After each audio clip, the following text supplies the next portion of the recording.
quick video tonight. I normally don't take any night shots in the city, but we've got this new art installation in Christchurch which I thought I might come and explore, and it is this guy at the top of the Christchurch art gallery called Quasi, or Quasi, I'm not sure actually, Quasi I'm going to go with. And he's a combination of the artist's face and the artist's hand put together into one big model that's sitting on the top of the art gallery.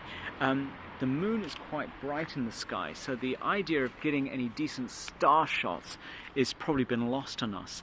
So I thought I would try and take a combination of star shots as well as getting some nice illuminated foreground from Quasi.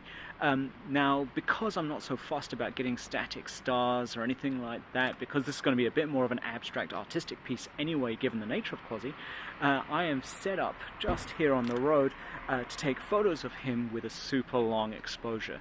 I am taking effectively the equivalent of about 21 minutes worth of shots and blending them all together into one long star streak. And the way I'm doing that is with Sony's Smooth Reflections app. And that takes individual shots and smooths them all together, blends them all together into a single shot. And when we blend them all together in a single shot, it will use like a lighting layer. When we put that lighting layer together, that lighten layer together like you do on Photoshop, it will make those stars streak. I took a couple of test shots to start with, and it looks like he is sitting very close to the pole star. So we might even get some pretty cool little star streaks rotating around him. We'll see how it turns out. I'm starting with 21 minutes worth of exposures. They're 256 5-second exposures, and I'll see how the result turns out. This is just clicking away. I'm starting to get a bit cold out here. It's still kind of the middle of winter, but we'll see what the result turns out in a couple of seconds. Alright, talk to you soon. Like I said, I've set up on the side of the road here, taking quite a tight frame of Quasi to try and exaggerate those star streaks behind him.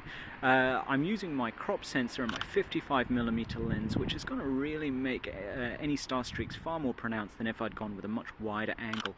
Because when you're using a wide angle lens with Astro, you are going to just compensate for the Earth's rotation a lot more. You can leave your shutter open a lot longer.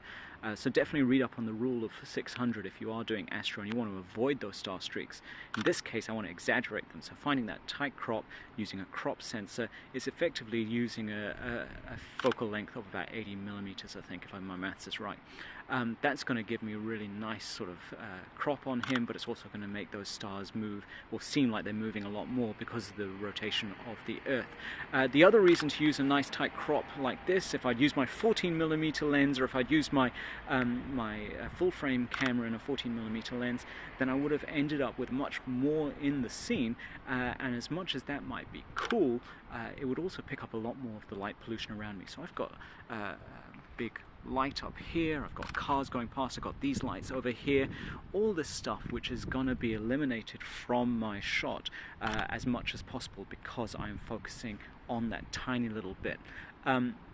So if you are going to be looking at doing some weird sort of abstract shots of hands with faces, which is a very common sort of theme these days, then make sure you get that tight crop, and especially at night, see if you can get some of those star streaks. So we're getting really, really close to this smooth reflection finishing. We're on 254 shots, so 2 more shots, so about 10 seconds worth of exposures. And let's see how Quasi turns out. Quasi? What did I decide? Quasi turns out. Let's see how he goes. Alright, that's the last one. Now remember, the Smooth Reflections app does all of this in camera. Let's take a look at how that turned out. So I don't need to worry about photoshopping this. Ah, that's not bad at all. That's a pretty cool effect. I mean, it would be nice with a few more stars back there, but otherwise I think that's pretty cool. He looks like he's a little overexposed on my sensor, but I think that's fine. We can play with that because I've shot in RAW back at home. As always, if you got any questions, you got any requests, you let me know and I'll try and do them as quickly as possible. Alright, until next time, kia ora.